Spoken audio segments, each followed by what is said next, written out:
Mesdames et messieurs, bonsoir et bienvenue donc dans cette nouvelle session informative ecclésiale sur la télévision Maranatha Bénin. Tout de suite, le sommaire. La Sainte Convention annuelle de l'Église apostolique du Bénin a pris fin ce dimanche à Malawi dans la commune d'Adjara. Durant 4 jours, plus de 25 000 fidèles venus des 4 coins du pays ainsi que des délégations étrangères ont été édifiés sur le thème « Le salut des jeunes et le sort des méchants ». Ce dimanche également, la communauté de l'Église évangélique de la délivrance et du salut en Christ s'est réunie pour le culte dominical. Pour ce temps de célébration, le message était centré sur la parabole du figuier. Et puis il y a des raisons où nos efforts humains atteignent leurs limites, mais lorsque nous cessons de contrôler et que nous laissons Dieu nous guider, un renversement s'opère. L'homme de Dieu Thomas Dexter Jakes nous en dira plus dans cette édition.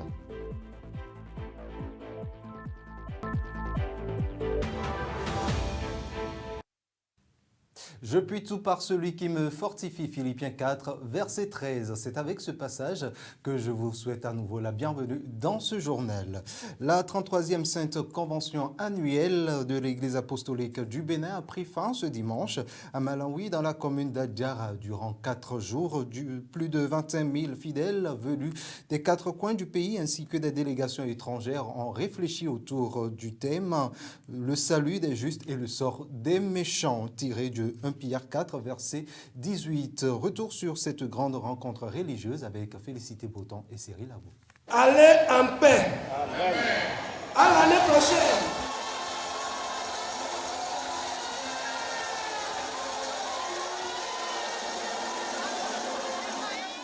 Clap de fin ce dimanche à Malawi pour la 33e convention annuelle de l'Église apostolique du Bénin. Pendant 4 jours, des milliers de fidèles venus de toutes les régions du pays et des délégations du Togo, du Nigeria et du Ghana ont communié dans la prière, l'adoration et l'écoute de la parole de Dieu.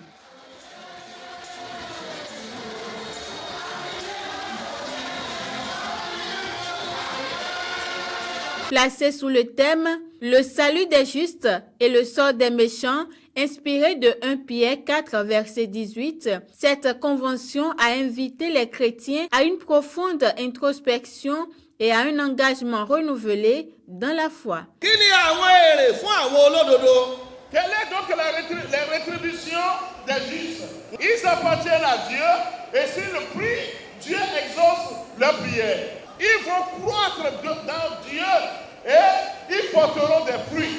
Les justes seront honorés, ils seront favorisés et surtout, ils se réjouiront des fruits du monde. Tout ce que je vous demande, c'est d'être des justes. Ne partage pas avec les méchants. Ne sois pas un méchant, car leur fin n'est pas bonne. Le président national de l'Église apostolique du Bénin, dans son discours de revoir, a remercié tous ceux qui ont mis la main à la pâte pour la réussite de cette convention. Toutes les prières que chacun a adressées à Dieu dans cette convention sont exaucées. Amen. Au nom puissant de Jésus-Christ. Amen. Je recommande chacun de vous à la grâce de notre Seigneur Jésus-Christ. Soyez dans la joie. Perfectionnez-vous. Consolez-vous. Ayez un même sentiment. Vivez en paix. Et le Dieu d'amour et de paix sera avec vous. Mes impressions, elles sont très bonnes. Parce que l'Éternel tout d'abord est fidèle à ses promesses. Il a dit qu'il sera avec nous. Il a été avec nous du début jusqu'à la fin. Et tout s'est bien passé. Qu'il a plus de 25 000 participants à cette convention nationale pour cette année 2025. La 33e Sainte Convention annuelle s'achève ainsi à Malawi sur une note de foi renouvelée et d'engagement collectif. Ce dimanche également, la communauté de l'Église évangélique de la délivrance et du salut en Christ s'est réunie pour le culte dominical. Pour ce temps de célébration, le message était donc centré sur la parabole du figuier. À travers la prédication, les fidèles ont été interpellés sur la nécessité de porter du fruit. Dans une atmosphère de recueillement et d'exhortation, le culte a rappelé que chacun est appelé à une transformation réelle et visible. On suit à nouveau le reportage. Démarrés par des louanges et adorations, les fidèles de l'Église évangélique de la délivrance et du salut en Christ de Vedoko ont reçu un message fort, rempli de sens et qui interpelle tous. La parabole du figuier stérile. Un homme avait un figuier planté dans sa vigne. Il vint pour y chercher du fruit et il n'en trouva point. Alors il dit au vigneron, voilà 3 ans que je viens chercher du fruit à ce figuier. Et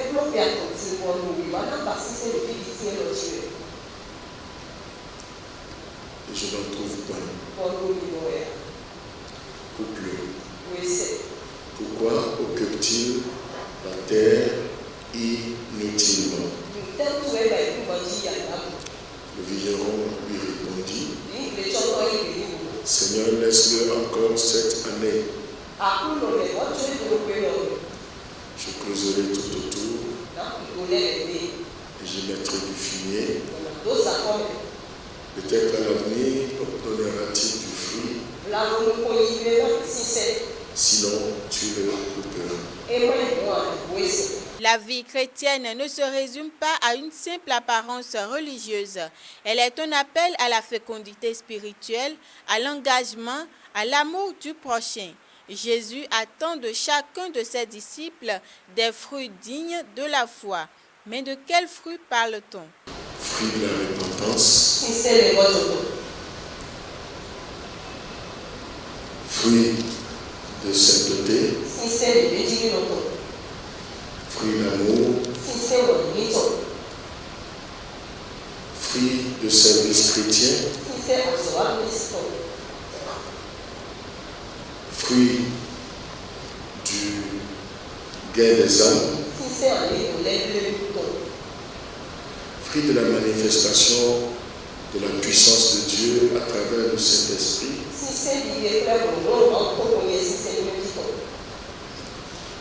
fruit de la réception de l'accomplissement des promesses de Dieu,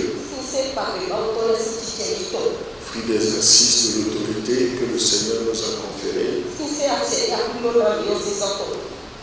Le figuier a reçu une année de plus. Et nous, que faisons-nous du temps que Dieu nous accorde? Dans le livre de Jean 21, verset 16, il est écrit dans la partie B, Jésus lui dit « Paix mes brebis ». Entre obéissance à cette parole, le révérend Dr Koumambé Bossoum, bien évidemment, a rappelé ce premier jeudi les fidèles des différentes églises locales de la communauté missionnaire chrétienne internationale, CMCI. Objectif, purifier et édifier par la parole chaque brebis venue. Retour donc sur ce programme avec Senatou Aouya Djovi et Olivier Bambelou. Est-ce que c'est n'importe quel prochain? C'était parce que quand on dit prochain, si je suis n'importe quoi, on doit m'aimer.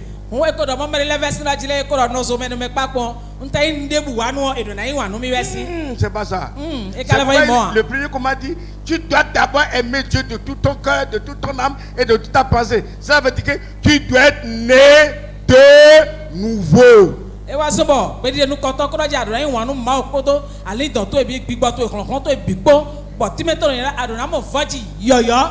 Tu dois chercher et vivre dans la sanctification.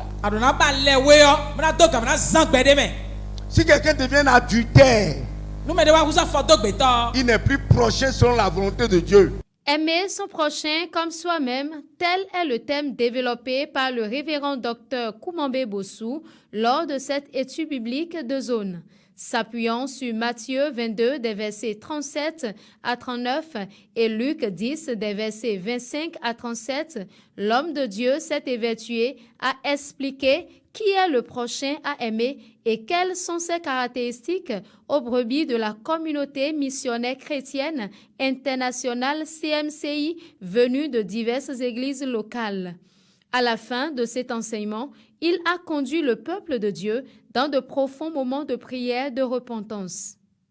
La sainteté, la sanctification, la pureté. Dieu agit avec l'homme selon sa pureté. Avec le pur, il agit avec selon sa pureté.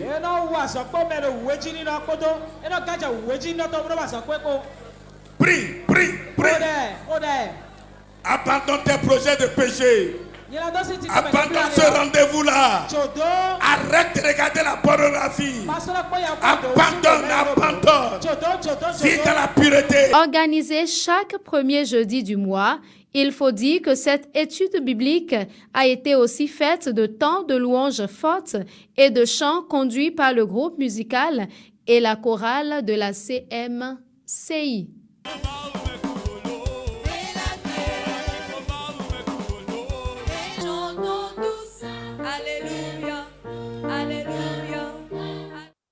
Je l'annonçais en titre, il y a des saisons où nos efforts humains atteignent leurs limites. Mais lorsque nous cessons de contrôler et que nous laissons Dieu nous guider, un renversement s'opère. Nos blocages se transforment en opportunités. Notre passé ne dicte plus notre avenir et le progrès devient inévitable. Thomas Dexter Dix nous rappelle la véritable évolution. Thomas Dexter Dix, bien évidemment, nous rappelle que la véritable évolution commence là où notre confiance en Dieu s'arrête. La seule chose qui stoppe le progrès, c'est quand il m'appelle et que je dis non. Ce n'est pas que je gagne. Cela signifie simplement qu'il doit me faire la guerre, plutôt que de me récompenser. Pour me montrer qu'il est plus fort que moi. Et je retarde le processus parce que je ne comprends pas qu'il va toujours m'appeler et que la gratification sera toujours quelque part devant moi. Et ne vous estimez pas comme ayant saisi le prix. Ne meurs pas avant de mourir. Ne laissez pas l'ennemi vous convaincre de mourir avant de mourir et vous faire croire que vous êtes fini juste parce que votre ancien travail est terminé. Ce n'est pas parce que vous avez fini d'élever des enfants ou d'être parent ou que vous avez fini de faire ceci ou cela que votre vie est terminée. Cela signifie simplement que vous passez dans une autre dimension.